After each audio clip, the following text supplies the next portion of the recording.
Mañanas en Libertad, con Luis del Pino. 8:46 minutos, 7:46 en las Islas Canarias, y empezamos nuestra tertulia de lujo hoy con la grandísima doña Ángeles Ribes. ¿Qué tal está usted? Pues estoy muy bien, aquí muy contenta de estar otra vez en este programa. Y con el grandísimo don Antonio Muloni. ¿Qué tal está usted? Muy buenos días, don Luis, encantado de estar aquí. Bueno, menudo follón se ha montado con la filtración relativa a las negociaciones que ha habido entre el Arzobispado de Madrid y el ministro Bolaños.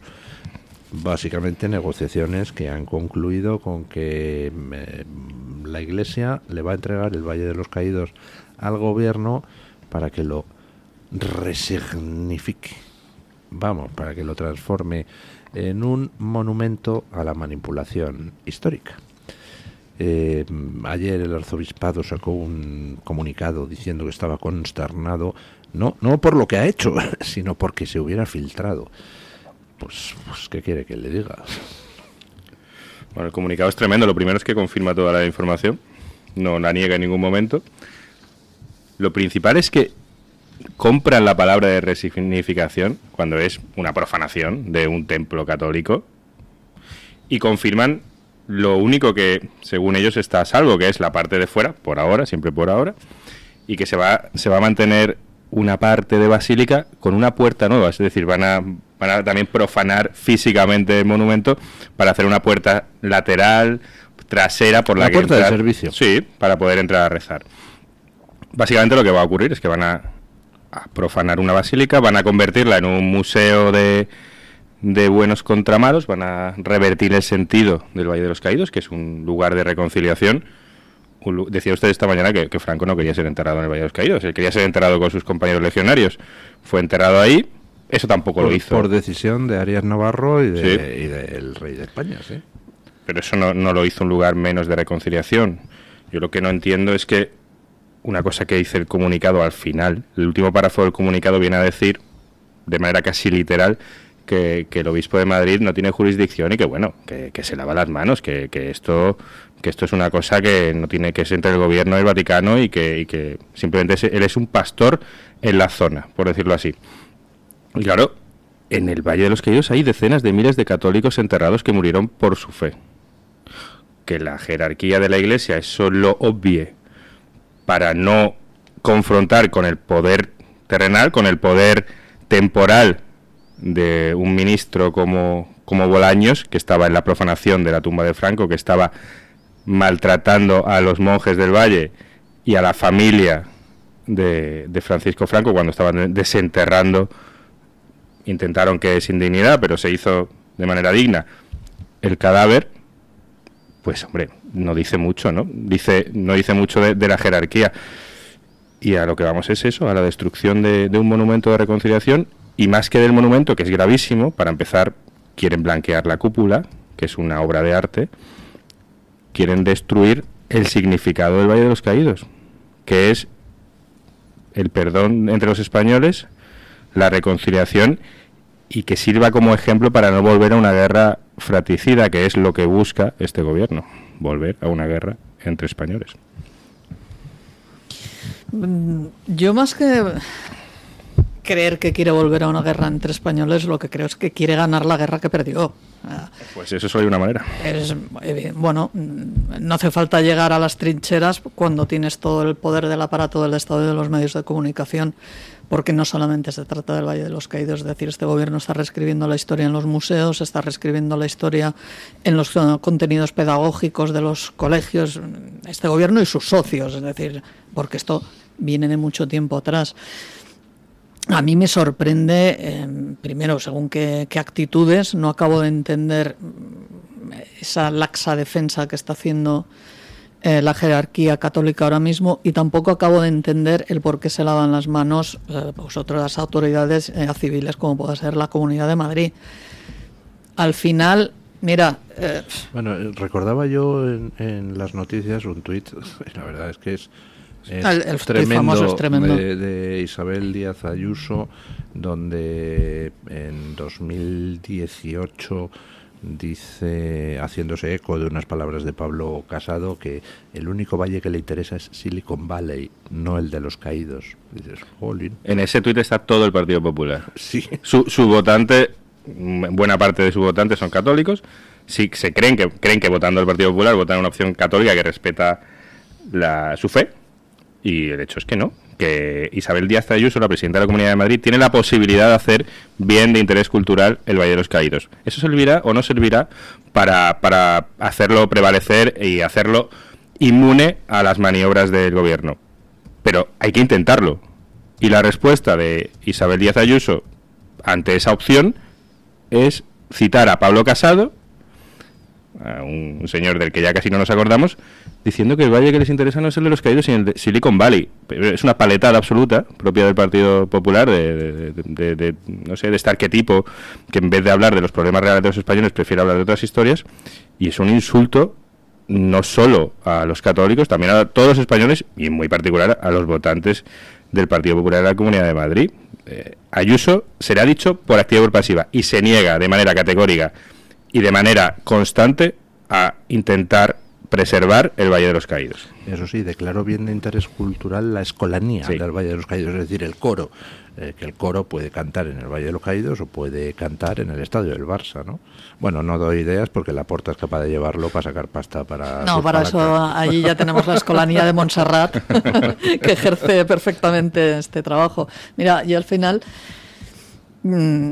cada vez que oigo noticias de este tipo que se pretenden, hasta yéndome de todo lo que implica el que sea un símbolo del catolicismo, etcétera, pero yo siempre recuerdo las escenas de los talibanes derribando los budas de Bamiyan. Es decir, la historia, para reescribirla tienes que aniquilar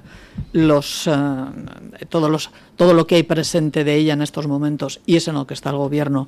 Me sorprende, insisto, la actitud de la Comunidad de Madrid, no acabo de entenderla. Ese tuit es la típica butad que se suelta cuando no quieres mojarte en un tema. Es decir, es como lo de, no sé, es absolutamente ridículo. Es que a mí el único valle que me interesa es de Silicon Valley. Ya, pues que tampoco lo has hecho, ¿sabes? Y al final, caramba, con todo la complejidad que tiene la pertenencia, a quién pertenece realmente, jurídicamente hablando, el Valle de los Caídos, al cual ya le cambiaron el nombre, cosa que también me hace mucha gracia, que pertenece a una fundación, no es de patrimonio nacional, no es de... A ver, y en esa fundación hay unos patronos en los que sí está patrimonio nacional, evidentemente, pero caramba, aquí yo veo que se intenta pasar un tupido velo acerca de las maniobras del gobierno de Pedro Sánchez, y después ya dar las cosas por hechas y no tocarlas y no enmendallas. Mi sensación es esa, es que no se quieren meter en fregados y que, bueno, mira, ¿sabes qué? Que total siempre le podremos echar la culpa a Pedro Sánchez porque el culpable es él. Hombre, uno es culpable por acción y muchas veces también los por omisión. Y creo que aquí va a haber que decir claramente que algunos son responsables por omisión. Bueno, vamos a ver qué demonios es lo que pasa, pero desde luego la postura del Arzobispado de Madrid, que yo estoy seguro de que actúa con pleno permiso del Vaticano, vamos, no me cabe ni la más mínima duda, pues no creo que le haga mucho favor a la Iglesia Católica. Vamos, ya estoy viendo por las redes la campaña de me quitas la cruz del Valle de los Caídos, pues yo quito la cruz en la declaración de la renta, ¿no? Cosa que tampoco creo que le importe demasiado a la jerarquía de la Iglesia Católica Española, porque ya se las apañarán con el gobierno para que les dé una subvención por otro lado. Pues por dinero va a ser. A ver si se creen ustedes que Sánchez no tiene todo el dinero que quiere de nuestro bolsillo, claro. Bueno, no sé, vamos a ver qué es lo que pasa, pero ¿esto lo tiene que corroborar la Conferencia Episcopal o algo? ¿O puede pararlo la Conferencia Episcopal de alguna manera? Pues es como lo del Partido Popular, ¿no? Puede por lo menos intentarlo. Y entiendo que tendrá una llegada al Vaticano. Esto se ha hecho. A ver, yo soy católico y a mí esto me afecta, y el católico y español me afecta doblemente, y es doloroso y difícil. Pero esto se ha hecho en el Vaticano, lo ha hecho el cardenal Parolin, que es el número 2, mientras el Papa estaba en el hospital ingresado. Y entiendo que consulta con los cardenales españoles, con los obispos españoles, cuando es un asunto que tiene que ver con España, con el corazón de la nación española. Y claro, pues por cómo no van a tener voz y cómo no van a poder influir en lo que se haga con el Valle de los Caídos. La cuestión es si quieren tener voz. Es como el Partido Popular, que está difícil, que está decidido el Frente Popular de Pedro Sánchez a ganar una guerra que perdieron sus abuelos, y que yo creo que para ganar una guerra solo hay una manera, pero esto es un paso previo. Que están decididos a eso, que creen que eso les da votos y no van a parar. Sí. Que hacer algo merece la pena, yo creo que merece la pena, y que al menos hay que intentarlo. Lo que no puede ser es que estas patrañas, estas medidas, estas afrentas del Frente Popular en frente solo encuentren a parte de la sociedad civil, a parte de la Iglesia, a católicos, a fieles de base y a Vox, y poco más. Entonces, claro, si hay media España que no se defiende de la otra media, es muy complicado. Y que ni siquiera creo que sea media la que quiere derribar el Valle de los Caídos. No, yo creo que en el fondo lo más triste de todo esto es que es una cortina de humo como Pero es muy grave. Como la copa de un pino, sí, es muy grave, pero vamos, como si mañana sale Pedro Sánchez con un Kalashnikov disparando a viejecitos por la Gran Vía, que sería capaz de hacerlo como cortina de humo para que no se hable de su corrupción. Sería muy grave, pero seguiría siendo una cortina de humo. Yo creo que es indicativo de que el gobierno está bastante acorraladito. Utilizan su pulsión esa de efectivamente ganar las guerras con 80 años de retraso, pero es cortina de humo. Y nunca la van a ganar, ya la perdieron y siguen. Lo cual, el que sea cortina de humo no quiere decir que no nos quejemos y que no tratemos de parar el tema, pero vamos, que muy mal tiene que estar Sánchez para invocar otra vez el comodín de Franco. El francomodín. El francomodín es un ¿Le da perfecto votos? No le da ningún voto. Yo creo que sí. Yo creo que al contrario, están consiguiendo. El otro día veía por ahí una queja de una profesora de Izquierda Unida que da clases en un colegio, no sé si era en Madrid o en dónde, y que salía en El País entrevistada y que decía, es terrible porque los jóvenes cada vez admiran más a Franco y están más en contra de los temas de género. Pues lógico, o sea, viéndoos a vosotros. Claro, yo no tengo ninguna duda, Luis, de que de aquí a pocos años, a 5 como mucho, Franco va a ser casi un activo político, y que hay millones de chavales jóvenes, varones sobre todo, que ven en Franco lo contrario de lo que hay aquí y que han crecido siendo acusados, señalados por ser hombres, varones. Es que eso es lo más absurdo del asunto, porque vamos a ver, Franco pues fue una dictadura, y estos cretinos están consiguiendo que por comparación la juventud vea a Franco como un valor positivo enfrentado a un Sánchez al que desprecian profundamente. O sea, es que es de locos. Pero les es muy útil porque no tienen que gobernar sobre las cuestiones que de verdad afectan a la vida de los españoles. Basta con dividirlos para tener millones de votos. Aquí hay también otra cosa a tener en cuenta, es decir, lo normal en los adolescentes es que se rebelen contra las figuras de autoridad que representan profesores, padres, etcétera. Todos lo hemos hecho. Y claro, el tema es que se rebelan contra aquello que les están adoctrinando a base de bien desde según qué centros. Entonces, yo no creo que sea tanto una apuesta decidida y clara por parte de algunos de darle una vuelta de tuerca a lo que significó la dictadura, ni mucho menos, sino que es lo de así, pues que no quieres que diga Franco, pues vas a comer Franco hasta en la sopa, que es lo típico de los adolescentes. De hecho, en Cataluña pasa la revuelta de los adolescentes dentro de los institutos y de los colegios contra el adoctrinamiento separatista. Es un hecho, se rebelan, no quieren hablar en catalán en la hora del recreo, en el patio, como se le llama allí, no quieren para nada tener las conversaciones, los grupos en catalán. ¿Por qué? Porque es que se les impone, y frente a la imposición el adolescente siempre se revela. Entonces, yo creo que algunos no son muy conscientes de lo que puede suponer eso y que lo utilizan. Una pregunta rápida. Sí. ¿En Cataluña está pasando eso también? ¿La juventud? ¿Hay rebelión contra el nacionalismo? ¿Sí? Ah, bueno, pues sí. Hay esperanza todavía, entonces. Sí, hay esperanza. la rebelión por parte de las generaciones más jóvenes contra el separatismo tuvo un punto de inflexión clarísimo con la pandemia, donde un montón de chavales muy jóvenes estaban confinados en su casa y la única manera que tenían de conectar con el exterior y con compañeros era a través del ordenador, de los móviles, etcétera. Eso no te lo puede controlar un gobierno separatista. La cantidad de oferta lúdica, cultural, de todo tipo, deportiva, lo que sea, que tú tienes en español dentro de las redes, ni de lejos puede por mucho que esté completamente engrasado de dinero público, el separatismo no puede competir con eso. Es imposible. Lo han intentado de todas las maneras, incluso han intentado hacer grupos de reggaetón en catalán para intentar captar a según quién.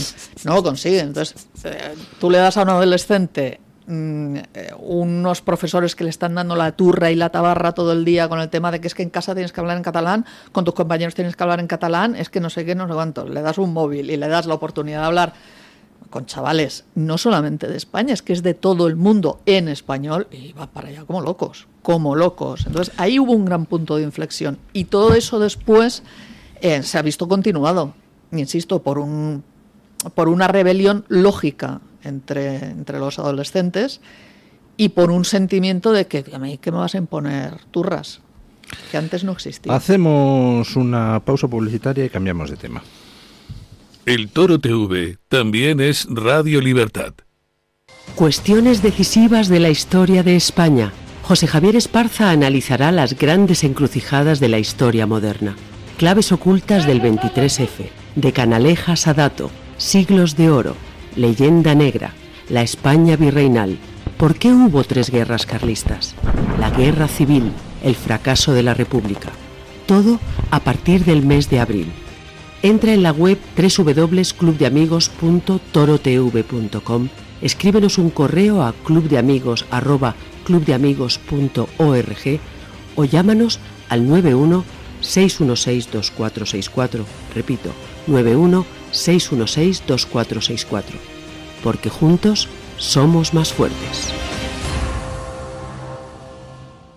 ¿Sabes que hay 30.000 muertes en España por infartos? ¿Sabes que por cada minuto transcurrido las posibilidades de sobrevivir disminuyen en un 10%? ¿Y sabes que una ambulancia de media tarda en llegar a nuestra casa entre 10 y 12 minutos, produciéndose 3 de cada 4 infartos en nuestro hogar? Por todo esto, nace el proyecto Protege tu Vida. Tu hogar cardioprotegido con el mejor desfibrilador y de fácil uso. Ponlo en tu casa. Pide información al teléfono 900-730-061. Recuerda el desfibrilador que salva una vida. Infórmate. 900-730-061. Luis del Pino, Alba Vila, Javier Horcajo y José Javier Esparza son Radio Libertad. En 1935 se fundó el que sigue siendo un referente en el tratamiento hospitalario del enfermo mental. En Málaga, el Hospital Psiquiátrico San Francisco de Asís. En 2005 se complementó este hospital con la Comunidad Terapéutica San Antonio. Infórmese en el 952 2014 64 o en www.hospitalsanfrancisco.com.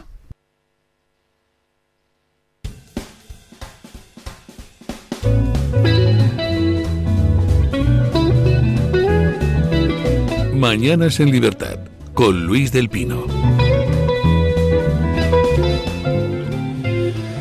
Bueno, hay 2 temas que quiero tocar con nuestros tertulianos. Uno es ese aviso mafioso que ha recibido una jueza, la que investiga el crimen de los guardias civiles en Barbate, que le han pintado el coche, le han pinchado las ruedas, estando el coche aparcado delante de su casa. Vamos, un anuncio, entiendo yo, del narco en forma de aviso. Y el otro tema es el de el lío que en estos momentos tiene Sánchez. Ayer hubo polémica porque Mark Rutte, el secretario general de la OTAN, pues dijo que hay compromiso del gobierno de Sánchez de antes del verano haber aumentado el gasto en defensa. Y Sánchez lo niega. ¿Quién creen ustedes que miente? Los dos. Los dos, seguro que los dos. Tampoco es una maravilla. desde mi punto de vista, pero vamos, que Pedro Sánchez es un trilero y que le dice a todo el mundo lo que quiere oír, y que aquel que quiera ser engañado por sus dulces palabras se engaña, pues eso es un hecho. Otra cosa es que después la fuerza de las circunstancias le obliguen a tomar según qué decisiones, que probablemente yo creo que va a estar culebreando por ahí para no tomarlas, pero que miente, vamos, no le dice la verdad ni al médico. Aquí, bueno, a saber, la verdad es que hay un afán repentino hay alguna gentuza europea que se ve que nos quiere traer la guerra por las buenas o por las malas. No consiguieron meter a Ucrania en la Unión Europea por la vía de urgencia, que hubiese sido meter la guerra en la Unión Europea también, y quieren asustarnos porque, por lo mismo que el Valle de los Caídos, es más fácil hablar de estos temas para un político que de los temas que de la vivienda, de la inmigración, de la inseguridad, del empleo, que es lo que de verdad afecta a los ciudadanos de los países europeos. Y ahora nos dicen que tenemos que hacernos un búnker en casa, que tener un kit para sobrevivir 3 días, de repente, para que aceptemos de mejor gana, entiendo, el 1 billón de euros que nos quieren quitar para un plan de rearme que solo consiste en gastar 1 billón de euros. No hay plan. No sabemos si unos quieren un ejército europeo, otros quieren ejércitos nacionales, otros quieren mandar tropas, otros no. O sea, el único plan es quitarnos 1 billón de euros, no sabemos para qué. Dicen que para rearme. De hecho, a Sánchez tampoco le gusta hablar de rearme. Igual le gustan sus palabras. No le gusta decir profanación en el Valle, ni rearme en Europa. Pero al final se reduce a eso. Se reduce a que hay un bipartidismo, una casta europea que lleva medio siglo, bueno, en Europa más, casi un siglo ya, gobernando y turnándose, y ven peligrar su negocio. Y con tal de eso, pues más fácil hablar de estos temas, hablar de guerra, hablar de enfrentamientos, hablar de generar odio y miedo entre la población para tenerla controlada, para poder mantenerse en el poder y para poder seguir saqueándonos con más legitimidad, entre comillas, dentro de su marco impuesto.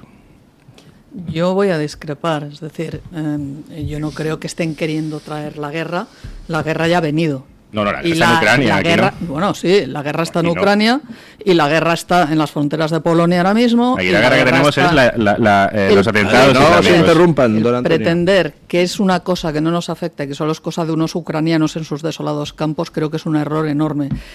La realidad es que esa guerra que ya estaba aquí, y que es una escalada en una guerra que viene librándose, quizás no con morteros, pero sí de otras formas desde hace muchísimos años por parte de Rusia, dentro y fuera de Europa, hasta ahora no nos veíamos del todo involucrados porque estábamos dependiendo del primo de Zumosol americano que nos sacaba las castañas del fuego. Desde el momento en que el primo de Zumosol ha dicho hasta aquí hemos llegado, pues ahora nos toca a nosotros. Entonces, lo que no puede ser es que, por un lado, hayamos estado diciendo que el hecho de que Estados Unidos decida que tenemos que pagarnos nosotros nuestra defensa y que eso iba a implicar que realmente tuviéramos conciencia de lo que somos y de lo que tenemos que hacer y nos pongamos en marcha para ello, y ahora digamos que eso no es apropiado, o una cosa o la otra. Es decir, yo soy completamente convencida de que no ahora. El tanto por ciento que destina España en defensa es ridículo, absolutamente ridículo. Y de hecho bajó entre 2022 y 2023. Claro, y se tenía que haber llevado a cabo desde hacía mucho tiempo atrás. Lo que pasa es que sí que es cierto que es un tema que sociológicamente es muy fácil el sacar la demagogia a relucir. Es que o gasto social o armas, o cañones o mantequilla. Y eso no va así, porque muchas veces si no tienes los cañones tampoco vas a tener la mantequilla. Si no va así, si nos van a quitar más dinero. Si no van a quitarlo de ningún gasto social, es que ese no van a quitar de nuestro bolsillo. El tema es que yo ahí te doy la razón. ¿Cuál es el plan? Ninguno. ¿Cuál es el plan? Quitarnos dinero.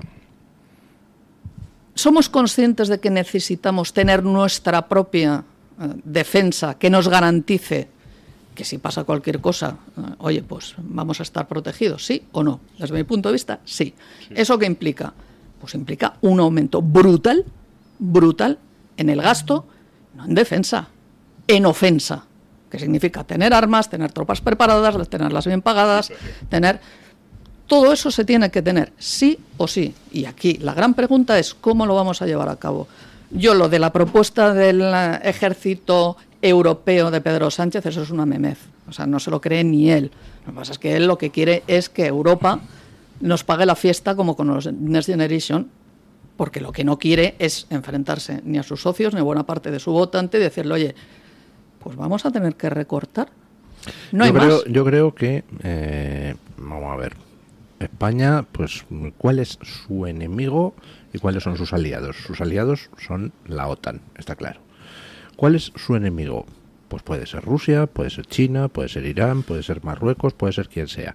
El caso es que lo que no podemos afirmar es que no tenemos ningún enemigo. Alguno tenemos. Exacto. Entonces, tenemos que, independientemente de quién sea ese enemigo, pues tendremos que reforzar nuestro ejército y tener un ejército en condiciones. No podemos tener lo que tenemos de, en fin, que es de cancamacola, mientras está el rey Mohamed VI comprando satélites espía por 900 millones de euros y gastándose otros 1.000 millones de euros en armamento avanzado, aquí nosotros racaneando en el presupuesto militar. Eso no tiene ningún sentido. Entonces, independientemente de Ucrania, independientemente de cualquier otra cosa, España tiene un presupuesto de defensa ridículo y lo tiene que aumentar. En este caso concreto, Trump ha tocado el pito y ha dicho que quiero eso ya. Y lo está haciendo toda Europa. Con lo cual le han metido presión a Sánchez. Ahora, ¿cómo demonios lo va a aprobar Sánchez? Si es que sus socios no quieren. No solamente no quieren sus socios, sino que Sánchez es incapaz de aprobar unos presupuestos. Entonces, la cuadratura del círculo es que él va a seguir en lo que está, en la patada hacia adelante, en decirles a uno los que quiero y tal, y oye, como muy tarde en 2027 elecciones. Y a partir de ahí ya veremos. Y mientras tanto irá jugarreteando como buen trilero que es.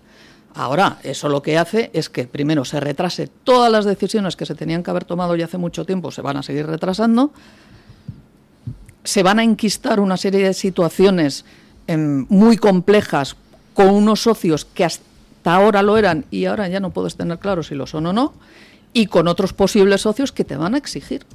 Y te van a exigir que no solamente metas dinero interno, sino que además metas presencia externa. Entonces, tarde o temprano eso va a llegar y se va a tener que tomar la decisión. Que la tome Pedro Sánchez o el siguiente gobierno que salga de las nuevas elecciones, yo ahí sí que no lo sé, porque tal y como van las cosas. Lo que pasa es que ahí estamos suponiendo que desde fuera se le va a consentir seguir trilereando. No lo tengo yo tan claro, ¿eh? Bueno, no sé, aquí es que veremos. Hay dos asuntos. El primero es que Estados Unidos ha dicho, Donald Trump ha dicho que ya se acabó la defensa gratuita, que hemos subcontratado al primo de Zumosol. Estados Unidos estaba encantado también de que Alemania y Francia no tuviesen un ejército potente después de la Segunda Guerra Mundial. O sea, tampoco es que ellos lo hayan hecho durante décadas como un sacrificio, les ha venido muy bien también. Pero ahora Trump, y lleva avisando desde su primer mandato... Bueno, una precisión. El hecho de que Estados Unidos diga que los países europeos se gasten ese 2% en defensa que se comprometieron en 2014, no quiere decir necesariamente que Francia y Alemania tengan un ejército potente. Es decir, otra alternativa sería que Francia y Alemania dijeran, oye, mira, tanques no quiero comprar, pero te pago el 2% de defensa y te haces cargo tú de la defensa. Sería lo que ha dicho Trump es que paguen. Trump lo que quiere es que paguen. Eso es un hecho. Bueno, que pague, que Europa ponga dinero para Europa, la defensa común de la OTAN. Con buena lógica está diciendo, no. Bueno, vamos a ver. Es que... O estás para que te defendamos o nosotros nos buscamos las lentejas por otra parte, que creo que es la postura razonable. Es decir, tú no puedes depender de forma en exclusiva de comprarle los tanques y comprarle la seguridad a un señor que hoy te dice que sí y mañana te dice que no. Yo creo que eso es ingenuo. No tenemos una industria militar capaz de competir con la americana, y para tener una industria militar capaz de hacer lo que la industria militar americana hace a fecha de hoy, necesitamos fácil 10 años. Es decir, ahora mismo el otro día Macron hacía unas declaraciones ridículas. Pues si dice Estados Unidos que vende sus aviones capados a sus aliados y que tiene siempre ahí una llavecita maestra, pues entonces que compren aviones Rafale franceses. Dice, vamos a ver, primero, que Estados Unidos vende sus aviones capados a sus aliados, o sea, los vende siempre con la llavecita para que si el aliado le toca las narices desactivarle los aviones. Vamos, eso lo sabemos todos desde tiempo inmemorial, o sea, y es natural y hasta cierto punto lógico. Lo de que compren los aviones Rafale, tío, Macron, tus aviones son de una generación anterior. Estados Unidos ya está preparando la 6ª generación. los tuyos son de la cuarta. No me fastidies, es que es absurdo. O sea, pretender tener una defensa al margen de la de Estados Unidos simplemente es que no es viable. Claro que no. Yo creo que hay muchísimo de postureo en todo esto. Trump ha dicho, quiero que gastéis el 2% en defensa. ¿Cómo os apañáis? Y entonces ahora está toda Europa, pues así como parece que muy encocorada, diciendo, oh, vamos a tener nuestra defensa al margen de Estados Unidos. Que no, están simplemente obedeciendo las órdenes que les ha dado Trump. Incrementa el gasto militar. Todo lo demás es postureo para venderlo a la opinión pública europea como diciendo, oye, nos vamos a gastar el dinero en defensa que dice Trump, pero no os creáis que lo hacemos porque nos lo dice Trump, lo hacemos para enfrentarnos a Trump. Es ridículo. Bueno, Trump, es que a lo que iba aquí hay 2 puntos. Uno es ese, ¿no? Que hay que gastar más, pues si queremos más o menos mantener las alianzas con Estados Unidos y que la OTAN, que ese es otro debate, siga siendo lo que ha sido. Está bien. Pero luego hay otro punto. Yo creo que debe seguir siendo lo que ha sido. ¿Vale? O sea, creo Perfecto, que es una unión de estados democráticos que tienen un pacto común para defenderse frente a gente externa. Yo creo que eso es absolutamente necesario. Estupendo. Pero el otro tema es si para eso hace falta terrorizar a la población europea diciéndole que hay una guerra. Que eso no es verdad. Y que la amenaza principal de España está en la frontera. Pero, le hago una transaccional. Que me aterroricen con la posibilidad de una guerra podría llegar a admitir. Pues yo no. Que me aterroricen con la posibilidad de una guerra y me digan que la solución es que me compre un kit de supervivencia para 72 horas donde hay una baraja de cartas, digo, de verdad, por favor, que no me traten como un imbécil. Pero es que siempre es para en caso de una guerra nuclear, dices que un kit de supervivencia de 72 horas va a ser... ¿Qué están diciendo? O sea, nos tratan como a perfectos cretinos. Y a lo mejor es que lo somos. Es que durante mucho tiempo hemos votado en plan cretino. Bueno, ahí me ha dado. Claro, aquí hace 5 años hicieron un experimento que es aterrorizar a la población y a ver si se encerraba en casa voluntariamente. No solo se encerró voluntariamente, sino que salía a aplaudir a las 8 de la tarde el encierro. Sí, lo de los aplausos del balcón fue... Bueno, pues fue ahora definitivo. es aterrorizar a la población. O sea, yo es que cada vez que lo pienso, lo de los aplausos al balcón, estábamos aplaudiendo mientras Ábalos se tiraba a sus churris. O sea, le estamos aplaudiendo los polvetes a Ábalos. Es que la cosa es tan pues cutre ahora como eso. Lo del kit no va a servir. Claro que servirá. Pero si la amenaza de España no es esa. La amenaza de España y de la mayoría de Europa es el terrorismo islamista. En España tiene amenazas en Canarias, en Ceuta, en Melilla. Y para eso hay que tener un ejército potente. Sí. No para ir a la guerra con Marruecos directamente a lo mejor. Yo creo que en estos momentos Europa y Occidente en general tiene una serie de amenazas que son, por ponerlo de forma muy resumida, todos aquellos países externos que no son democracias y que por tanto en un determinado momento nos podrían atacar. Y eso incluye a Rusia, eso incluye a China, eso incluye a Irán, eso incluye a Marruecos, eso incluye a cualquiera. ¿A Bruselas? Bueno, esos habría que llevarlos a la cárcel, pero por otros motivos. Pero lo que son amenazas militares, pues evidentemente son todos los elementos externos a la OTAN que en un momento determinado nos pueden atacar. Incluso si alguien piensa que Putin, él personalmente, no tiene ningún interés en atacar a Europa, eso no es la cuestión. Es decir, Putin es un señor que ¿cuántos años tiene? 74, yo qué sé, muchos. Es decir, que se puede morir mañana perfectamente. ¿Quién sustituye a Putin?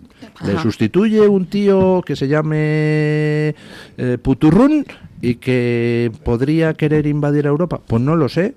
Es decir, ¿esa posibilidad existe? Pues por supuesto que existe. ¿Debemos precavernos frente a ella? Pues claro que debemos precavernos frente a ella y frente a China, y frente a Irán, y frente a Marruecos, y frente a todo aquel que pueda ser una amenaza. Y yo creo que la OTAN en ese sentido, por supuesto que tiene su sentido, porque es una ayuda mutua. Yo defiendo al finlandés y el finlandés me defiende a mí.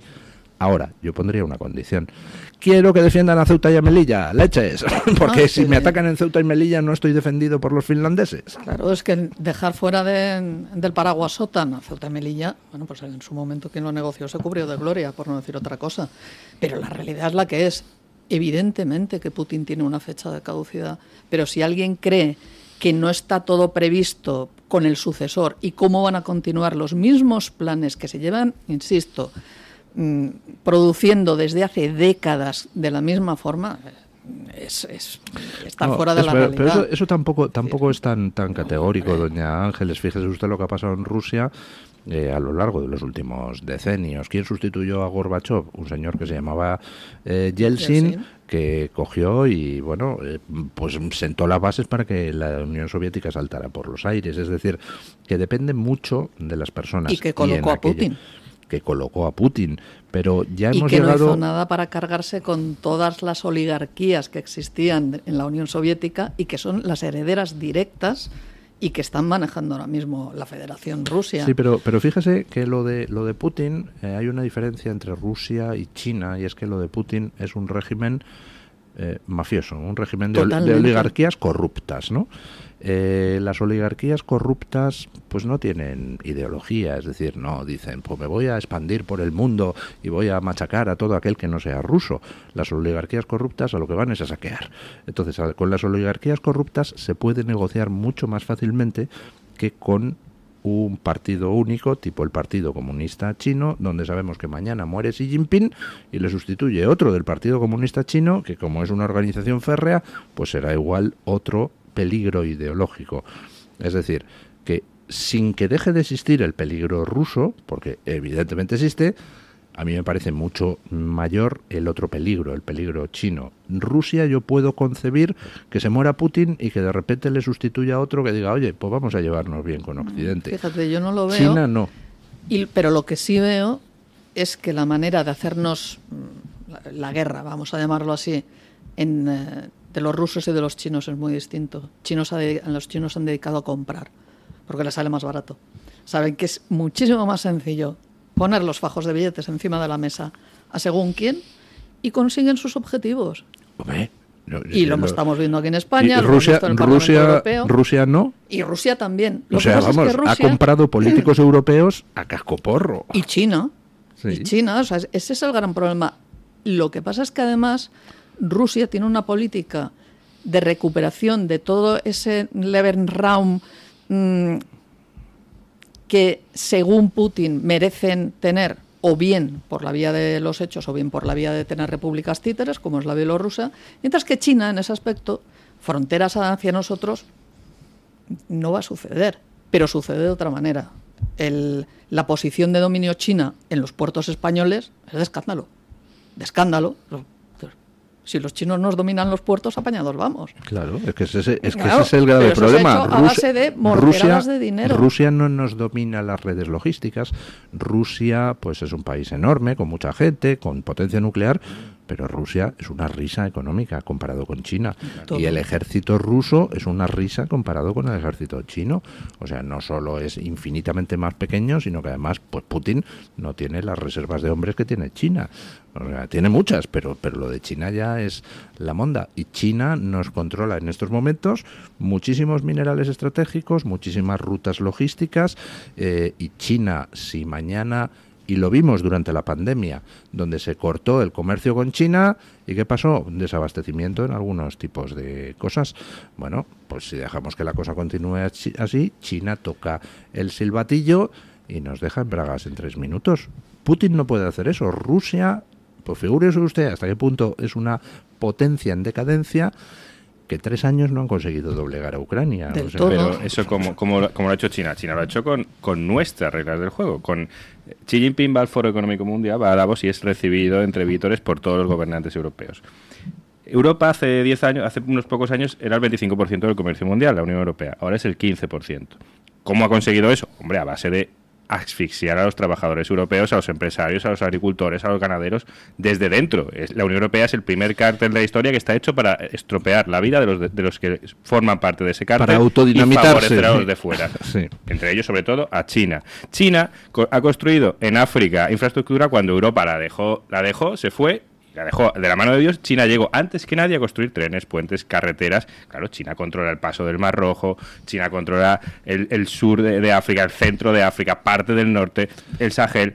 Pero eso es porque Europa, con sus reglas de juego, lo ha promocionado. En Sudamérica, la deuda absoluta, claro que sí. Y Europa y Occidente, ¿qué estaba haciendo? Jugar con el Banco Mundial, con el Banco Interamericano de Desarrollo, con el Fondo Monetario Internacional, no a favorecer la infraestructura y el bienestar de los ciudadanos de los países receptores de ayuda de esas instituciones, sino a obligar a los gobiernos de esos países a cambiar políticas dándoles dinero. No a hacer puentes, carreteras y escuelas, sino a a poner aborto, eutanasia en esos países a cambio de recibir dinero sin que tengan que devolverlo. Claro, pues entonces China tiene un poder porque ha comprado la deuda de muchísimos países y ha construido infraestructura y comercia con casi todos los países del mundo, mientras Occidente se ha dedicado a imponer el aborto.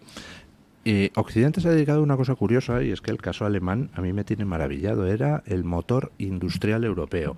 La industria del automóvil alemana era la monda. Pues han destruido la industria del automóvil alemana. Es espectacular. Y ahora dicen que, bueno, que a lo mejor tiene sus ventajas y que pueden dedicar las fábricas de automóviles a fabricar tanques.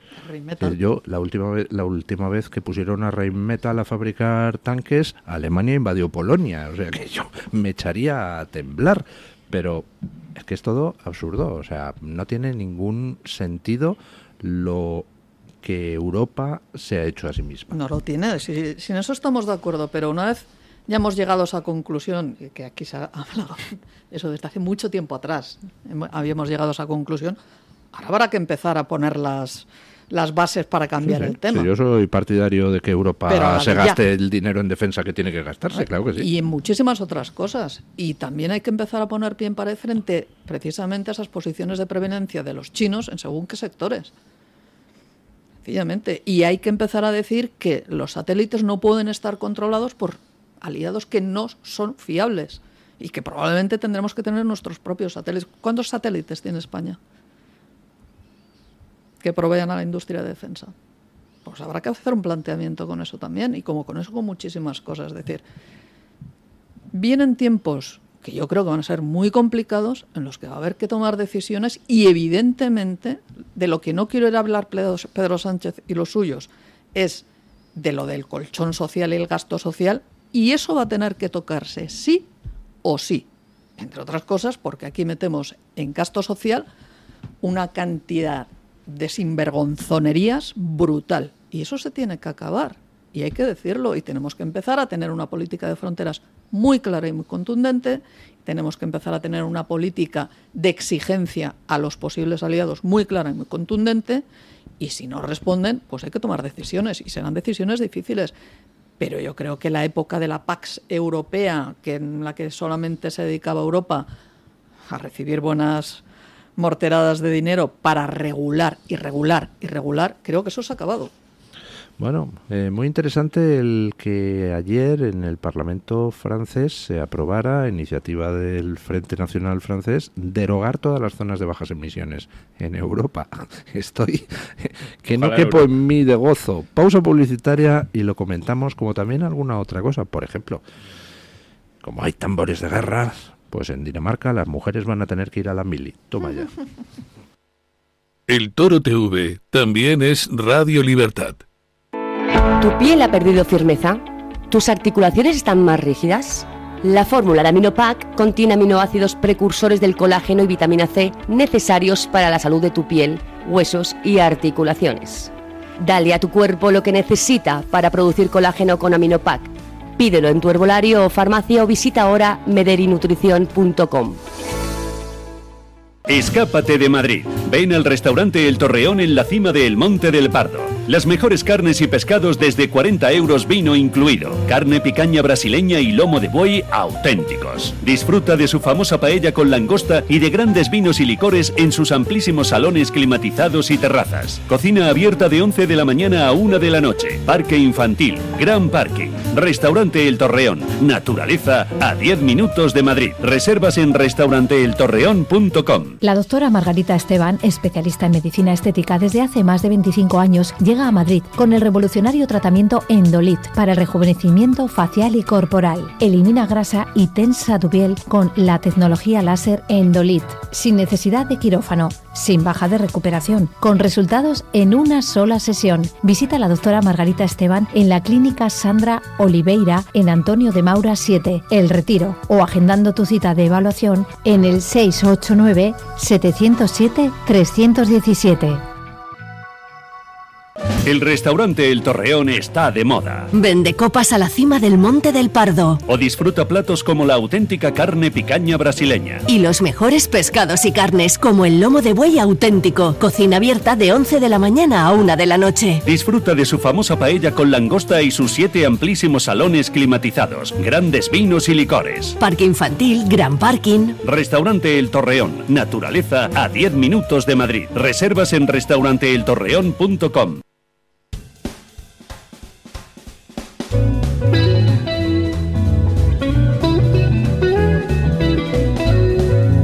Mañanas en Libertad, con Luis del Pino.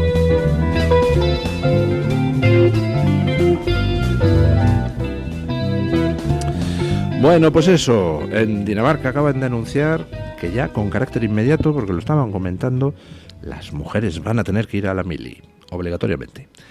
En Dinamarca la cosa está de la forma siguiente: tienen un ejército profesional, pero no siempre se consigue el número de voluntarios suficiente para cubrir todas las plazas que hay en ese ejército profesional. Entonces, cuando no se consigue el número de voluntarios, se complementa pues con reclutas forzosos.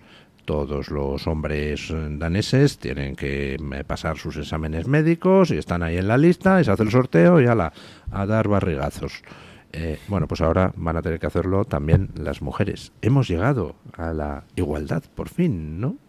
Me parece perfecto, ¿eh? ¿Sí? ¿Por qué? Sí, primero porque yo no estoy de acuerdo en la vuelta a la mili forzosa como tal. Como la concebíamos en su momento, era una cosa absolutamente obsoleta y que no sirve para nada. Tienes que tener un ejército profesional, pero tienes que tener a la población preparada para cualquier situación que pueda implicar que tengan que hacer cosas que no son agradables. Por ejemplo, un intento de secesión en Cataluña. Por ejemplo. O una invasión en Ceuta. O un intento de toma en Canarias. Y lo que está claro es que uno tiene que saber defenderse. Estoy absolutamente de acuerdo. Entramos todos, entramos los hombres y entramos las mujeres. O sea, además, si queremos igualdad a tope. Lo que pasa es que es cierto que el concepto de el reclutamiento forzoso, hombre, aquí porque tenemos un infausto recuerdo de una mili que era absolutamente patética, precaria, obsoleta, fuera de lugar y que no satisfacía ninguno de los intereses para los que se tenía que satisfacer.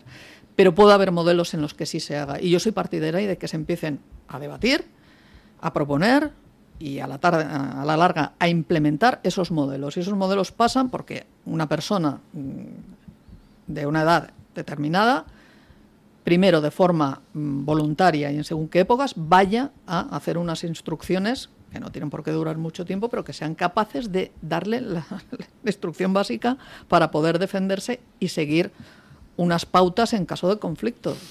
Y eso se puede hacer, insisto, de muchísimas maneras, sin que te suponga ni una ruptura con los estudios, ni una ruptura con el modelo profesional, y que además, desde mi punto de vista, debería de otorgarte una serie de privilegios administrativos. Lo que pasa es que es un debate que nadie quiere abrir. Nadie. O sea, los países que tienen frontera con Rusia, precisamente, son los que tienen ese tipo de reclutamientos. Los que estamos muy lejos, como nosotros, y que además, insisto, tenemos unos recuerdos de las historias de la mili y de la mili, pues es un tema que aquí preguntas y, hombre...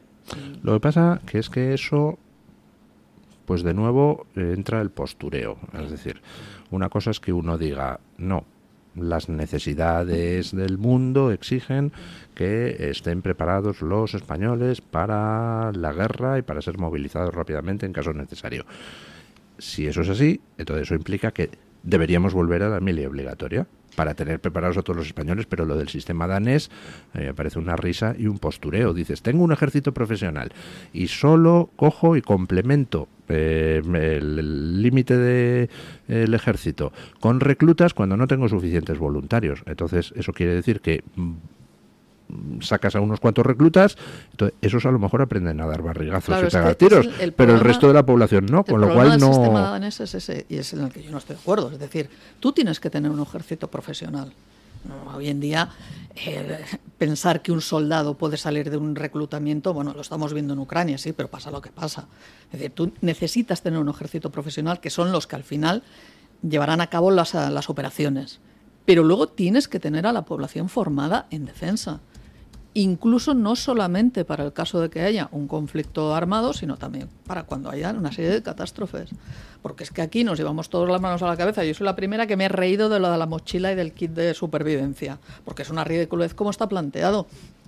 Pero caramba, que a estas alturas no seamos conscientes de que puede haber cualquier catástrofe que te afecte en tu barrio y que tienes que tener una serie de cosas a mano para no quedarte completamente empantanado, lo hemos visto en la Dana. Hemos visto en la Dana. Y allí probablemente, si hubieran habido una serie de indicaciones muy claras acerca de lo que se tiene que hacer y lo que no, cuando puede venirte una avenida de estas, pues hombre, a lo mejor se hubieran salvado vidas. Y la población tiene que estar preparada para eso y tiene que saber qué es lo que tiene que hacer con sus ancianos en momentos de pero conflicto. ¿a dónde llevamos? Me interesa ese razonamiento. ¿A dónde lo llevamos? ¿Deberíamos hacer como en Suiza, donde todos los años cada hombre suizo dedica 15 días a entrenamiento militar y todos tienen preparado su rifle en casa para caso necesario? Es decir, ¿armamos a la población o eso no? Aquí no armaría a la población, por un sencillo motivo. O sea, les enseñamos el entrenamiento militar, pero no les demos el... No se la deje usted en casa, téngala donde tiene que estar y en caso de conflicto se le proporciona. Pero en casa no. En casa no, que todos sabemos cómo somos. Pero tú tienes que tener a la población preparada y formada. Es decir, y además tienen que ser los municipios. Los municipios tienen unas herramientas que se llaman los DUPROCIM, que son una serie de documentos de protección civil y tal, que los conocen cuatro y el cabo, pero donde ahí queda claro que en caso de X catástrofe, que están todas contempladas, pues la población la tienes que llevar a estos alojamientos, a estos hoteles, no puedes ir por tal carretera, tienes una serie de personas o empresas que tienen una serie de material que puede ser utilizado para abrir vías, para tal. Eso los ayuntamientos tienen que trasladarlo a toda la población y tienen que decirle claramente, en caso de que pase X cosa, usted no puede tomar esta carretera porque se va a colapsar, tome este camino, tome este otro. Si fallan las comunicaciones, tenga usted una radio, porque los móviles fallarán. Y no porque haya una catástrofe nuclear, sino porque simplemente, oye, en mi provincia que hay una nevada. Ya, lo que pasa que lo que mucha gente sospecha, y yo comparto esas sospechas, es que estamos en un mundo donde nos vienen diciendo que el multiculturalismo, todo happy flower, todos son maravillosos, incluso los que cometen genocidios en China, les aplaudimos cuando llegan a Davos, y de repente, oye, ¡pum!, dicen, ¡ajá!, el mundo es horrible, hay que armarse, hay que servicio militar obligatorio, tal. Y todo esto pasa después de una pandemia donde ensayaron toda una serie de procedimientos de control social, azuzando el miedo de la gente. Es decir, ¿por qué ahora hace falta el servicio militar obligatorio y hace 4 años no? Es que no hace falta ahora. Hacía falta muchísimo antes. ¿Y por qué lo proponen ahora? Los partidos políticos, todos sabemos cómo funcionan sus agendas. Y yo, que he sido de las más críticas con las medidas que se tomaron, porque además a mi ciudad y mi provincia nos destrozaron vivos con las medidas de la pandemia, que eran absolutamente acientíficas, insisto en lo mismo. Lo que no puede ser es que te caiga una tromba de agua y la gente no sepa ni dónde ir ni dónde acudir. Sí, yo estoy de acuerdo, pero claro, la gente de a pie, los que, pues, en fin, simplemente se limitan a vivir su vida, ven que una serie de políticos que les han vendido durante mucho tiempo que no, que el servicio militar obligatorio es una castaña y que lo que hay que tener es un ejército profesional y tecnificado, de repente ven cómo en la pandemia se les aplican una serie de técnicas de control social. Y ahora, de repente, desaparece la pandemia y entonces les entra el furor militar a estos mismos políticos que antes renegaban del servicio obligatorio y ahora entonces parece que esa Rusia Rusia con la que se reunían hasta anteayer y le daban palmadas a Putin es el mayor peligro de la humanidad y entonces tenemos que volver al servicio militar obligatorio.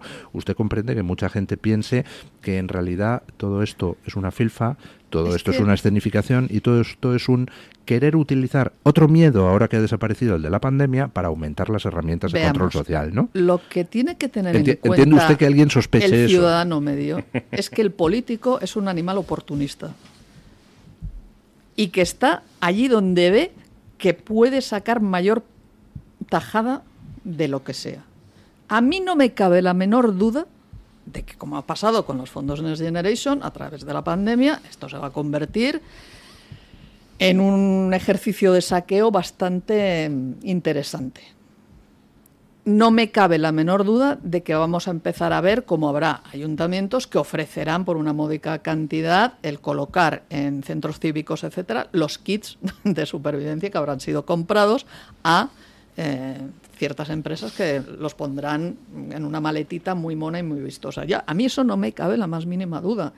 E insisto, el problema es que el ciudadano medio ha votado como ha votado y no ha pensado en ningún momento las consecuencias al final de su voto, y lo llevamos viendo durante mucho tiempo. O sea, Pedro Sánchez no sale de la nada. Los separatistas catalanes no salen de la nada.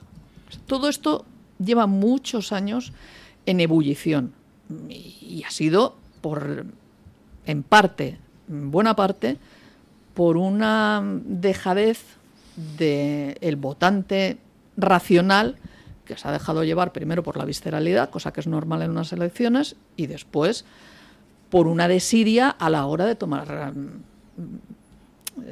ver que sus actos tienen consecuencias. Cada voto tiene una consecuencia. Y eso lo llevamos viendo desde hace muchísimos años.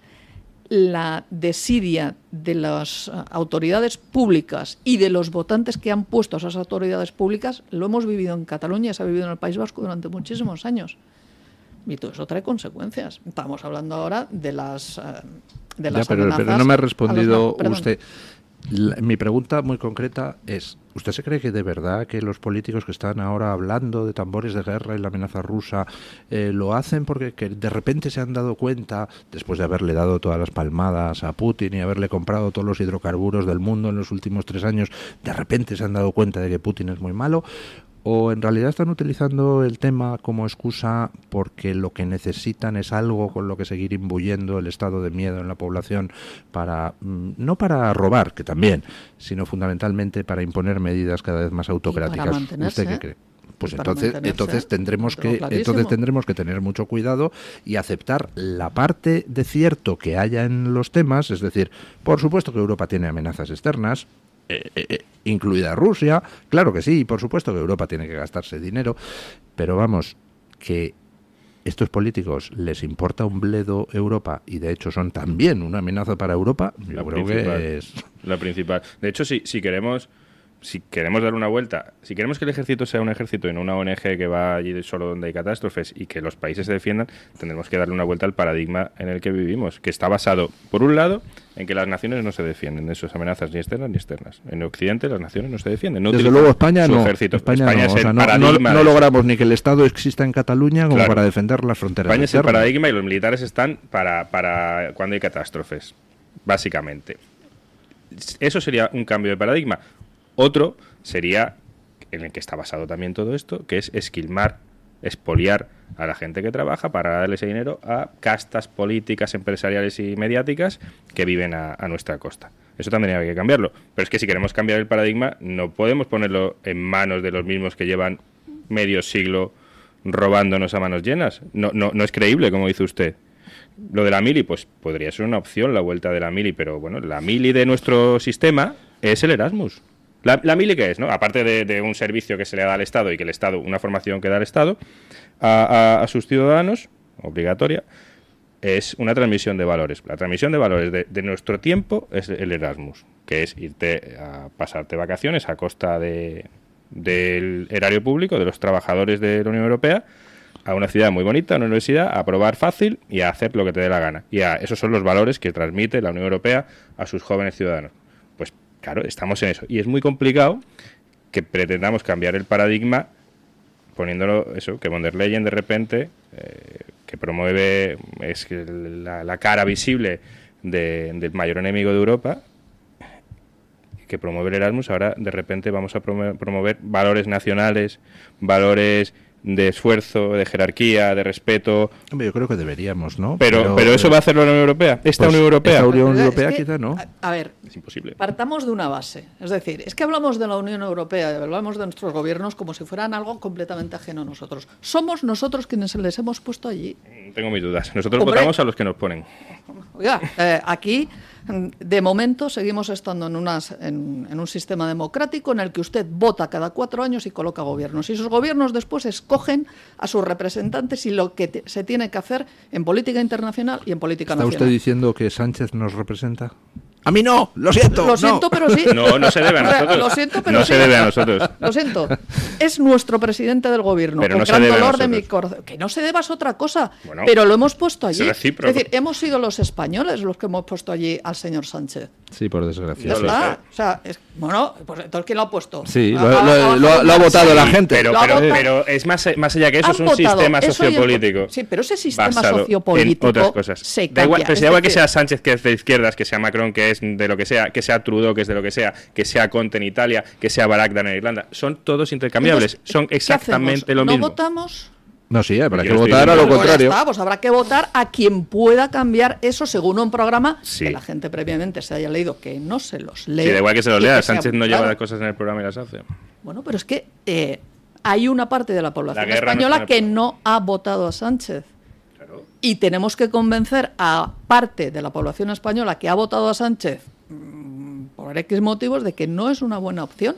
Pero que es un Y se problema la de que convencer. va más allá ya del voto y va más allá del día que vamos a votar, va más allá. Es un sistema fracasado, el sistema sociopolítico de Occidente, que se ha demostrado fracasado, que está basado en... Y de hecho la desesperación de encerrarnos en casa, de saquearnos por ahí, de domarnos como población a base de eso, y ahora con una guerra, repentinamente, el diagnóstico es una está muestra de desesperación por parte de la ¿El casta tratamiento? que se beneficia. El diagnóstico está hecho. Bueno, podremos estar más de acuerdo en algunas cosas o en otras, pero estamos de acuerdo en que el sistema tiene rotos en muchísimas costuras. es ¿Qué inviable. hacemos? ¿Despotricar en la radio y ya está? Bueno, ¿O yo hacemos a eso algo vengo, más? claro. Yo vengo a despotricar, pero aparte sí. Yo creo Usted que viene a lo que se va hacer despotricar es- de su libro. Sí, claro, lo sé. Yo creo que además del despotrique está la propuesta. Claro, pero ahora Y estamos que en la radio, evidentemente despotriquemos. hay Sí. que ir a exigirles a aquellos que van a ser nuestros representantes que sus propuestas sean claras. Yo les exijo Yo no le puedo a los exigir partidos... a Sánchez lo que no es, Pero ni a exíjale von der Leyen, quien ni usted a vota. Bruselas. Usted vota a Vox, pues exíjale a Vox que haga un programa muy claro de cuál va a ser su política de defensa hace, en de hecho, España. Yo quiero Vox saber canaliza cuál es el una presupuesto, reacción. quiero saber cuáles van a ser las dotaciones, quiero saber si va a invertir más en drones o en aviones. Yo quiero que me lo pongan todo por escrito. Es lo que yo le exijo a mi No, representante. yo a porque Vox lo que partir de ahí lo que yo le pido es voto que le o no exija voto. eso a quien gobierna, y es lo que hace. No, pero- a mí, pero a ver. que me diga von der Leyen, ¿para qué Pero quiere a un ver. billón de euros? ¿Para qué lo quiere? Pero a ver, en eso ya estamos. Es decir, nos guste o no nos guste, tenemos... Estamos llegando, ¿se dan ustedes cuenta a lo que Vance planteaba en la conferencia de Múnich? Vance decía, ¿tienen ustedes claro, parece, de quién quieren defenderse, pero ¿tienen ustedes claro para qué quieren defenderse? ¿Y Es cómo decir, lo que, van a hacer? que previo a todo eso es exactamente... ¿Qué queremos Es que ese ser es en el Europa? debate. ¿Queremos El defender la debate libertad? es- ¿Queremos defender la democracia? ¿Me Si vas a queremos subir defender- un 2,5 el presupuesto de defensa, o un 3 o un 5? Muy bien. Quiero saber qué partidas vas a disminuir para aumentar esa. Quiero saberlas. Ninguna. La partida de mi bolsillo es la que va a disminuir para... La deuda, pues Y a más partir deuda, de ahí la de usted mis vótele nietos. o no le vote. O sea, Pero yo eso, quiero que eso mi va de partido suyo, me eso lo por, diga. eso por supuesto. Claro. Pero se ha demostrado durante 50 años que el voto turnista que hemos tenido no ha servido para nada. Muy bien, pues habrá Ha que servido cambiarlo, ¿no? Claro, pero va un cambio de paradigma, no solo va por un cambio de gobiernos y de gobernantes, es un cambio de paradigma, es inviable. Y de hecho, la reivindicación de Franco que hacen los chicos de 20 años no es solo porque Pedro Sánchez vaya contra el franquismo, va porque ellos ven que sus abuelos con un trabajo sin estudios tenía 2 casas, 6 hijos, 2 coches. Eso es una falacia. ¿Cómo que es monumental. falacia? O sea, aquí resulta que los abuelos sin estudios tenían 2 casas, Sí, 6 hijos. algunos sí. Algunos. Sí. O sea, no cojamos el rábano por ¿Cuántos las hojas, españoles menores ni- de 40 años tienen vivienda? Ni empecemos a rosificar una dictadura. Nadie está no, es una época de la historia, que en España era una dictadura y en Francia no. El desarrollismo provocado... No, que no es por España, es una época de la historia en la que la población, si estudiaba... Si estudiaba, si trabajaba, tenía un rédito. Ahora mismo no. Déjeme, en cualquier Ángela, situación de la historia. Ángeles, que llevas un segundo. Es un momento de la historia en el que tener un trabajo, estudiar, tener un trabajo o sin estudiar, esforzarte, tenía un rédito en cuanto a bienestar. Aunque te endudases con el banco, la vivienda la pagabas en pocos años, podías tener una vivienda, podías tener una familia. Era factible. No estabas asfixiado de impuestos y no estabas con el poder público y privado a veces metido en tu vida hasta en la cama. Eso no ocurría, eso ha cambiado. Y eso no era España, era todo Occidente. En España era Franco y aquí pues el español no va a reivindicar a De Gaulle, reivindica a Franco, que es lo que vivían sus abuelos, el chico es lo que ve. Entonces, con eso es natural que exista ese agravio, esa comparación. Y eso ocurría. Y ahora, la zona de bajas emisiones es un ejemplo perfecto de por dónde van los tiros. ¿Qué consigue la zona de bajas emisiones? Imposibilitar al currante que vive fuera de Madrid, por ejemplo, entrar en Madrid con su furgoneta de hace 20 años. Tú no puedes. Tú tienes, igual que subir los salarios mínimos, tú no puedes tener una pequeña empresa porque no puedes pagar los salarios mínimos. ¿Quién puede pagarlos? El Estado y las grandes empresas. ¿Qué significa trabajar para el Estado por una gran empresa? Que tú no eres, entre comillas, dueño de tu porvenir. Que tú, por trabajar más, no tienes una mejor vida. Que tú, por trabajar más, trabajar 15 horas al día, no puedes tener una familia más grande o una vivienda en la que fundar una familia. Eso estamos. Y es falso si se dice que lo de antes, que es rosificar o que eso no ocurre. Eso ocurre. La gente menor de 40 años en España lo tiene negro para comprarse una vivienda. Negro. Y para tener una familia. Y eso no es porque ahora esté Sánchez y estuviese Franco. Es un sistema que se da en todo Occidente. Y funciona así. No es casual, es buscado y pasa. Dicho eso, vamos a ver. Los periodos de desarrollismo después de las guerras son una constante a lo largo de la historia. Después de la Segunda Guerra Mundial, Europa se encuentra en una situación en la que tiene que haber una reconstrucción, hay una energía barata, hay un boom de natalidad, hay un boom de empleo, por lógica. ¿Y por qué ahora no? Pues porque, entre otras cosas, nuestros gobernantes se han dedicado a otras cositas, que es lo que estábamos hablando ahora. Hace falta guerra para que haya desarrollo. Evidentemente, claro. Pero hacen falta una serie de condiciones. La energía tiene que ser barata. Hombre, si destruye las nucleares, es queriendo. Claro, pero eso se puede cambiar. A mí lo que no me vale es el estar en unos micrófonos llorando todo el día de lo bien que se vivía con yo solo una vez a la semana. Ahora. Es decir, no va por usted, no es un ataque a domine, va por el genérico. Es decir, la gran responsabilidad de todo lo que sucede en última instancia siempre es del votante que coloca un voto en la urna. Y el que no exige a sus representantes públicos el que hagan una rendición de cuentas. Y aquí no se hace. No se hace aquí, se hace en menor medida en otros países, en algunos sí que se hace con mayor o menor medida, pero aquí nunca hay rendición de cuentas. Ese término, rendición de cuentas, que acaba de utilizar doña Ángeles, es precioso. Es una expresión española magnífica, rendir cuentas, rendición de cuentas. Lo digo por los que utilizan lo del accountability en inglés. No tenemos términos españoles maravillosos. Y conste que lo digo sabiendo que yo soy el primer pecador que a veces usa términos ingleses perfectamente innecesarios, ¿no? Pues si lo estamos viendo spoiler. Ahora. Es decir, tenemos a los, como usted muy bien decía, mientras nos tenían encerrados, teníamos una serie de personajes satisfaciendo sus más bajos instintos y llenándose los bolsillos.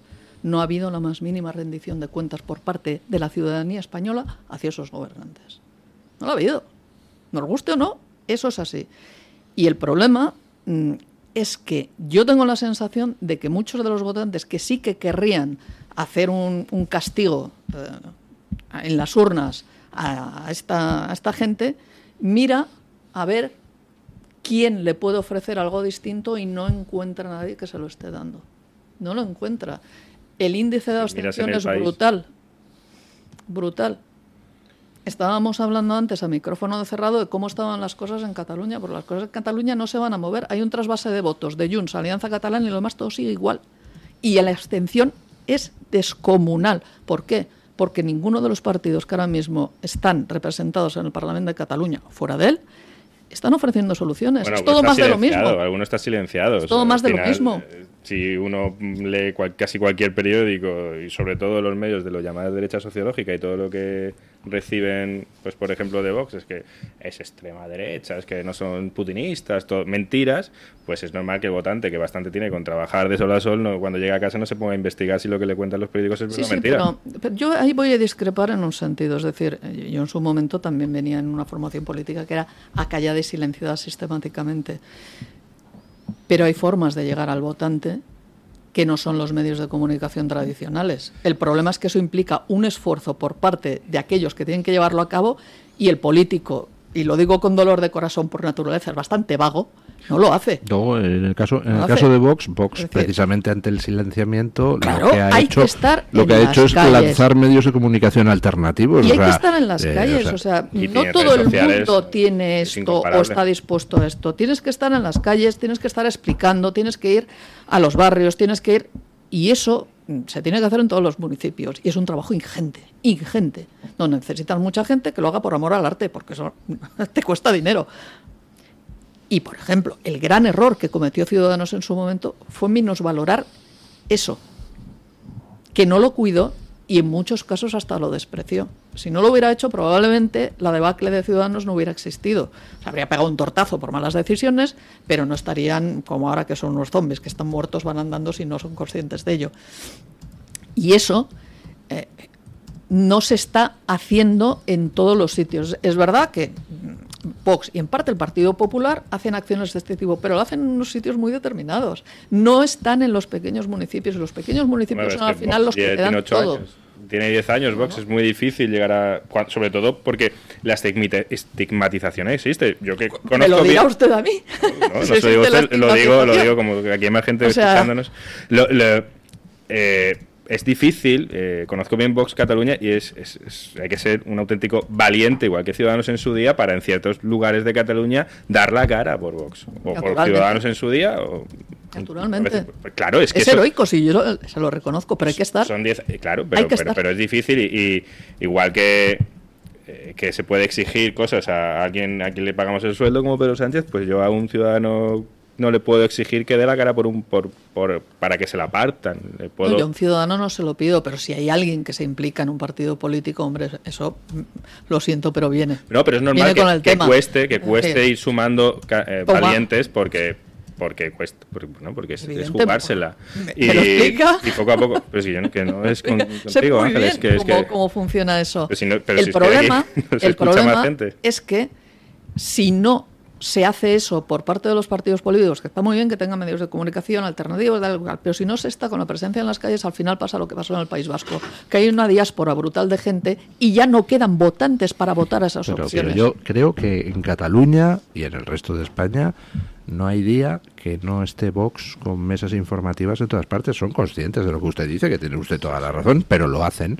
Es decir, aquí hay partidos que sí que están plantando cara a las cosas y tratando de trabajar, y yo creo que trabajan muy bien, y ahí está el resultado en las encuestas, donde a pesar de que tienen al 99% de medios en contra, pues ahí siguen resistiendo como unos campeones. El voto joven, porque que no ve la tele. Claro. El voto joven, que se informa a través de redes sociales y que está harto y reacciona contra un sistema fracasado, opta por estas opciones. Vox canaliza en España una reacción social que en Occidente empieza a gobernar muchos sitios. ¿Será por eso que Podemos ya ha dejado de patrocinar lo de que voten los mayores de 16 años? Pues con que le vote a alguien a Podemos ya les vale. Bueno, doña Carmen Carbonell, ¿qué tal está usted? Pues muy bien, muy bien, por decir algo, la verdad. He tenido momentos mejores en mi vida, pero lo cierto es que con este hilillo de voz les traigo los resultados de la libre encuesta de esta mañana. La pregunta era: ¿qué le parece que el Arzobispado de Madrid haya negociado con el gobierno la entrega del Valle de los Caídos? Les voy a decir que tengo una opción del 94% de los apoyos. Estamos llegando a soluciones a la búlgara. Esto sí. me incomoda. Bueno, las opciones tengo que plantear eran... preguntas más difíciles. Un congreso del PP eso. Sí, las opciones eran muy bien, bien, mal o muy mal. El 94% de los encuestados le ha parecido muy mal. sea que tenemos un claro vencedor. Hay un 4% que le parece simplemente mal y luego hay un empate técnico al 1% entre los que dicen que está muy bien y los que apuestan por el simplemente bien. En publicaciones de YouTube me encuentro con un comentario de Carol RR2090 que dice: el arzobispo no es nadie para entregar nada en nombre de los españoles. Ya estamos hartos de todos los que se erigen como si el pueblo español fuéramos estúpidos. En Twitter, Carlos López dice que una iglesia sometida a los globalistas es una iglesia sin sentido. Es triste, pero es así. Alguien que se hace llamar Namasi MPYA dice que es lo más asqueroso que ha podido hacer. Traidores a sus fieles, a los que les salvaron hace muchas décadas, traidores a la reconciliación y, lo que es peor, traidores a la cruz, ¿no? Que esto, siendo la Archidiócesis de Madrid y siendo la Iglesia, pues es algo realmente llamativo. José Vicente también en Twitter, que se hace llamar allí Jack Sparry, dice: luego vendrá la conferencia episcopal y la Archidiócesis de Madrid pidiendo que marquemos la casilla de la declaración de la renta. Pues va a ser que no, traidores. Y además Isabel Díaz Ayuso sigue sin declararlo bien turístico. Eso sí, una vieja fábrica de cervezas sí merece ser declarada BIC, ¿no? Ese bien turístico, bien cultural. Pero el Valle de los Caídos no. Pone así, de esta manera, de manifiesto, pues esa hipocresía en algunas ocasiones de quienes no declaran ese bien de interés turístico. Y termino con un comentario de Juglar en Twitter que dice: muy mal es poco, estos se están cargando a la Iglesia y pronto seremos perseguidos por esa chusma. Lo interesante es que es la propia Iglesia la que se autorreprime. Bueno, en fin, hay cosas que en el castigo llevan la penitencia, creo yo. A ver si hace alguna conferencia episcopal y si no, pues oiga, ellos sabrán, la gente tomará nota. Sobre todo tomará nota y repercusión en esa X, ¿no?, de la declaración de la renta. Hay muchísimas personas que han hecho alusión precisamente a eso, a la financiación por parte de cada persona, ¿no?, que marca esa X a la hora de decidir a dónde van sus impuestos, y que en algún momento determinado, pues en vista de estas... Yo por lo que lo lamento es por la Iglesia, entendida en el sentido católico. La Iglesia no es su jerarquía, no es el Papa, la Iglesia es la comunión, el conjunto de todos los católicos, ¿no?, que al final son los que sufren las decisiones incomprensibles de una jerarquía absolutamente demenciada. Por cierto, yo creo que la deriva de la jerarquía católica últimamente tiene mucho que ver el negocio de cómo se está destapando, por ejemplo, en Estados Unidos, pero aquí también tenemos ejemplos en España de cómo ONGs vinculadas a la Iglesia Católica han terminado entrando en la rueda del negocio de la inmigración ilegal, que mueve miles de millones de euros. Y al final, pues se han pervertido por la puñetera pasta los mercaderes del templo, a los que echó Jesús a latigazos. Bueno, en fin. Gracias, doña Carmen. Un placer. Gracias, doña Ángeles. Un placer. Qué placer. El placer es mío tenerla a usted en esta tertulia, por Dios. Gracias, don Antonio Muloni. También es un placer tenerle en esta tertulia. Y gracias a todos los oyentes que nos han mandado su opinión. Ponemos punto final a la tertulia con don Paco Linares, que hoy nos quiere hablar de fanáticos. Yo creo que va un poco en el sentido que antes mencionaba doña Ángeles Ribes. Quiere hablarnos de talibanes, socialistas e independentistas que nos gobiernan. Buenos días, don Paco. Ciertamente, a nuestro gobierno solo les interesa el poder y nuestro dinero. Odian nuestra libertad, nuestra cultura, y todo lo que suene a España lo odian. Buenos días, don Luis del Pino, gracias. Los talibanes destruyeron el patrimonio histórico de Afganistán en 2001. El Mullah Mohammed Omar ordenó mediante un decreto en 2001 la destrucción de todas las estatuas, incluidas las anteriores a la época preislámica. Aquí en España, en 1931, de forma sistemática, se quemaron monumentos y esculturas valiosísimas, cuadros, archivos, en un aquelarre contra la cultura, la historia, acompañadas de sangre, violaciones y torturas a seres humanos de toda edad y sexo. Ese espanto duró hasta 1939, pero actualmente nos gobierna un amasijo de canallas estúpidos encabezado por un psicópata destructor que se llama Pedro Sánchez, que quiere ganar una guerra que perdieron los bárbaros en ese año, en 1939. Les hablo ahora del monumento más emblemático que se ha construido en nuestra nación, la Cruz del Valle de los Caídos, que la quieren desprestigiar, tirar abajo. Un monumento a la paz y a esa concordia que tanto odian los fanáticos, dirigentes, odiadores, puteros y mentirosos. De momento solo escucho y veo una voz a favor del sentido común. La ideología de Vox, como hemos dicho, lleno de sentido común contra las palabras huecas y hechos incoherentes que retroceden día a día sobre la libertad y la igualdad en España. El lunes más y mejor. Punto final.